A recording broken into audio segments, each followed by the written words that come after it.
If you think about what we would call difficult people, there are usually a few different reasons why someone may be difficult, just in general, to kind of try to get along with, to try to reason with. They may be difficult.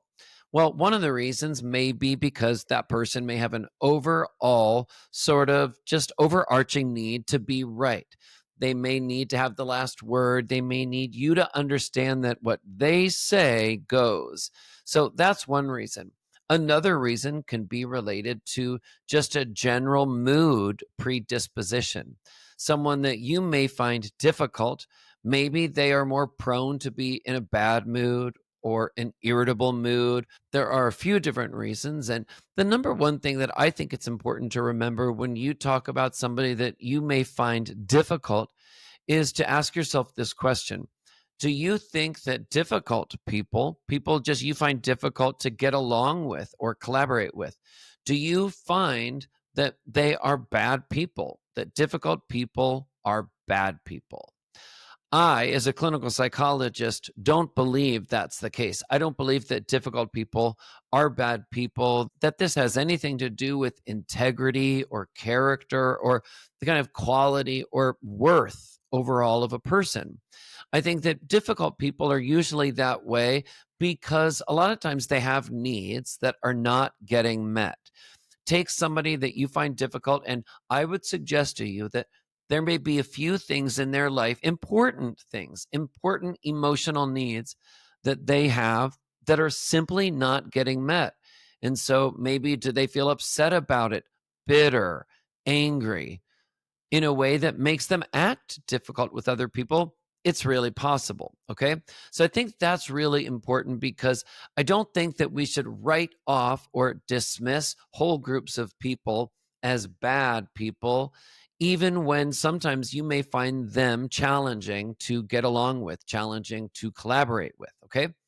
I want to share one thing that you can do, a technique that you can do with people who you find difficult to get along with. I'm Dr. Seth, psychologist, and this is a technique that I use with clients that I do clinical sessions with. And I have found that it can be really helpful. And it's this: when you are in a situation where you find that someone is being difficult with you are not able to reason with them. You are not connecting with them. The two of you are not seeing eye to eye in this situation. You may feel like they're not listening to you, they're not hearing you, you're not able to get through. On the other hand, you may even feel like they are kind of pushing you, prodding you. Maybe you feel like they're being verbally aggressive or maybe passive aggressive with you. They're acting in a way that you find just makes you feel so frustrated. Here's the technique. Think about a store manager at a large store that you go to. It could be a grocery store if that works for you. It could be a department store.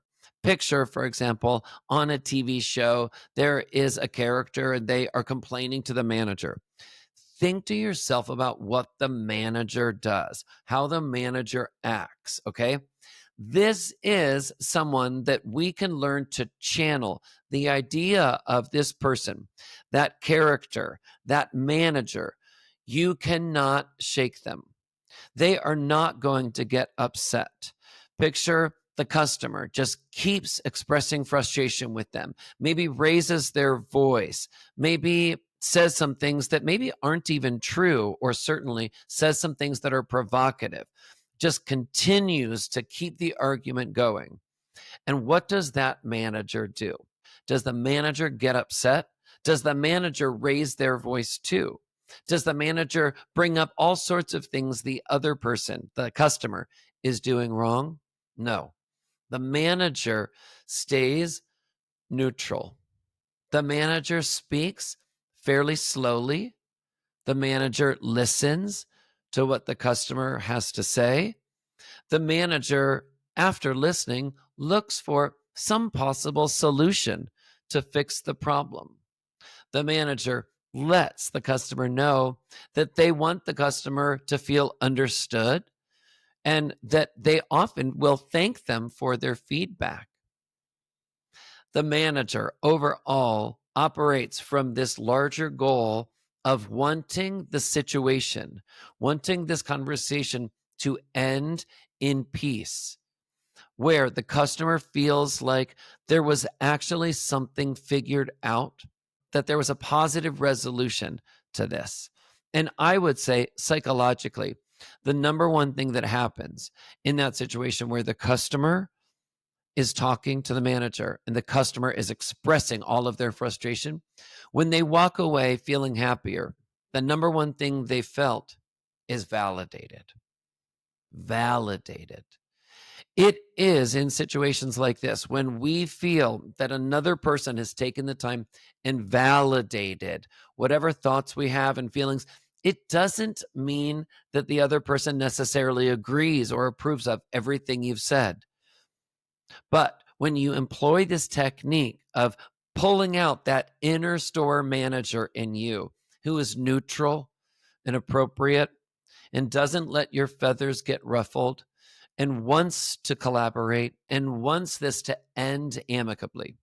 When you do that, you will actually find that your mood is better at the end. That actually, not only is this better for the other person, because you haven't escalated the conflict, you haven't continued the conflict, you gave them a space to talk, you listened, but then later, your mood actually benefits too because you don't let your central nervous system get so activated into a fight or flight response. And actually, what's interesting about this technique in your personal life, whether somebody, some difficult person you find in your personal life or your work life, tries to get you into these situations where you lose your cool, every single time that you don't lose your cool, that you don't take the bait and you stay cool, calm, and collected, and you use this kind of inner store manager technique with them. Every time you do it, you solidify and reinforce this larger coping ability that you have to manage your frustration. Ultimately, what you learn here by using this technique in situations like this is you learn to increase your, what we call in mental health, frustration tolerance. You learn to be more tolerant of those frustrated feelings as opposed to just acting out on them impulsively on a whim, lashing out or saying something mean or nasty or critical back, saying something that's too quick or flip or impulsive. No, you actually learn how to regulate your frustration in that moment by focusing on the larger long-term goal you have, which is to not get upset, which is to hold on to your own sense of personal power in that moment. You say things like this: I understand what you're saying. I do hear you. I just want to take a minute and think about it. And I'm willing to, really reflect on what you're saying. I'm glad you told me because I don't think I would have known that you were this upset. Do you see what I mean? Those are examples of things that you can say. They keep just adding on to the list, and then you this, and well, you that, and I don't know why you, and they just keep adding on to the list, and you just keep replying using that technique. I understand what you're saying. I would probably feel frustrated by that too. You are there, you are meeting them, you are present.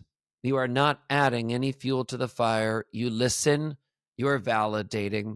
And because they feel validated at the end of this, the two of you can actually move on in a greater sense of harmony and peace. All right? This is a technique that I find in my clinical sessions with clients can be really, really helpful. I hope it's helpful for you too.